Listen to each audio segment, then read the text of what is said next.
بسم اللہ الرحمن الرحیم حامدا و مصلیا و مسلما اما بعد قل یا عبادی الذین اسرفوا علی انفسهم لا تقنطوا من رحمت اللہ او کما قال۔ دنیا کے اندر انسان کی اپنی زندگی ایک کشمکش کا شکار بن چکا ہے، اور اس کی حقیقت کے لیے انسان کو کچھ چیزوں میں سمجھنا اور سمجھانا پڑتا ہے، اور انسان کو ان تمام تر چیزوں سے اپنے آپ کو واقف کرنا پڑے گا۔ پہلی اور بنیادی چیز یہ ہے کہ انسان اپنی ماضی پر پریشان رہتا ہے، غم زدہ رہتا ہے، مستقبل سے خوف زدہ رہتا ہے، حال پر ہر لحاظ کی، ہر سمت کی، ہر طرف کی تمام پریشانیوں کا خلاصہ رہتا ہے۔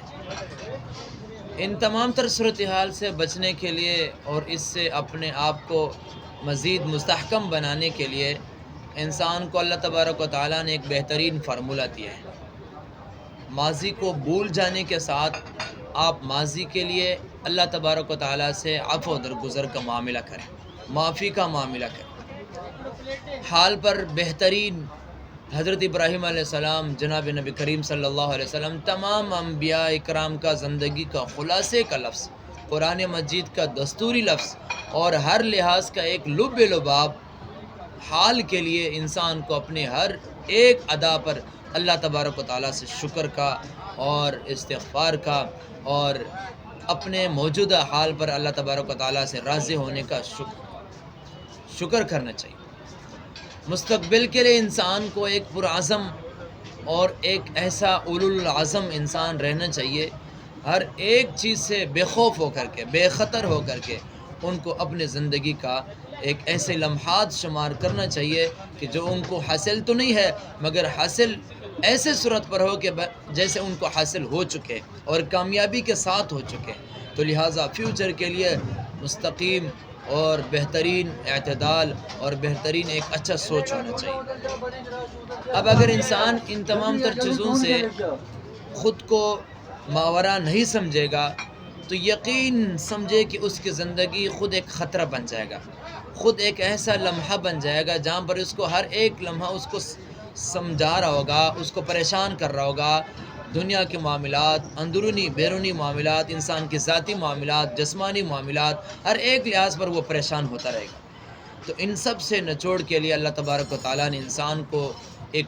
خوبصورت ترین زندگی دی ہے، اور قرآن مجید سے معاور زندگی دی ہے، سیرت سے وابستہ زندگی دی ہے، دینی طبقات سے ہمیشہ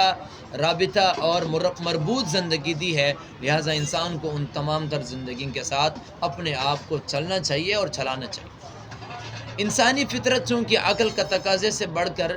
اللہ تبارک و تعالیٰ نے اس سے علمی تقاضا دیے ہیں، اور آسمانی علوم کے ساتھ اللہ تبارک و تعالیٰ نے انسان کی زندگی کو خوبصورت بنایا ہے، لہٰذا ان کا بھی بہت سارا حصہ لینا چاہیے۔ جہاں کئی انسان اپنے آپ کو اکیلا سمجھے، جہاں کئی انسان اپنے آپ کو پریشان سمجھے، جہاں کئی انسان اپنے آپ کو دکھ میں سمجھے، غم میں سمجھے، ہم میں سمجھے، تو وہاں پر انسان کو اپنی زندگی کے لیے قرآن مجید سے، انبیاء اکرام علیہ السلام کی سیرت اور صورت سے، اور ان کے افعال سے اور ان کی زندگی سے انسان کو ایسی بہترین عمل کرنا چاہیے اور کچھ حاصل کرنا چاہیے جہاں پر ان کی زندگی میں ایک اچھا سیٹ اپ بن جائے۔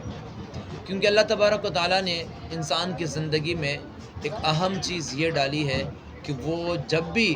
اپنے نئے زندگی کے لیے پر امید ہوں گے تو میں ان کی زندگی کو خوبصورت بنانے کے لیے ہر ممکن کوشش ان کے ساتھ کرتا رہوں گا۔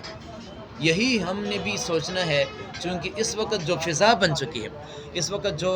ماحول بن چکا ہے، اور جو زندگی کا ایک روایت بن چکے ہے، زندگی کے ایک رسومات بن چکے ہیں، وہ سارا کا سارا خستہ حال بن رہا ہے، وہ سارا کا سارا افسردہ بن رہا ہے، ناشکری کی کیفیت میں ڈل رہا ہے، اور ایک دوسرے سے بیزاری کی کیفیت میں ڈل رہا ہے، اور اپنے آپ سے بیزاری کی کیفیت میں ڈل رہا ہے۔ جیسے کہ مکے والوں نے آپ صلی اللہ علیہ وسلم سے ہر ایک پیشکش کرنے کے بعد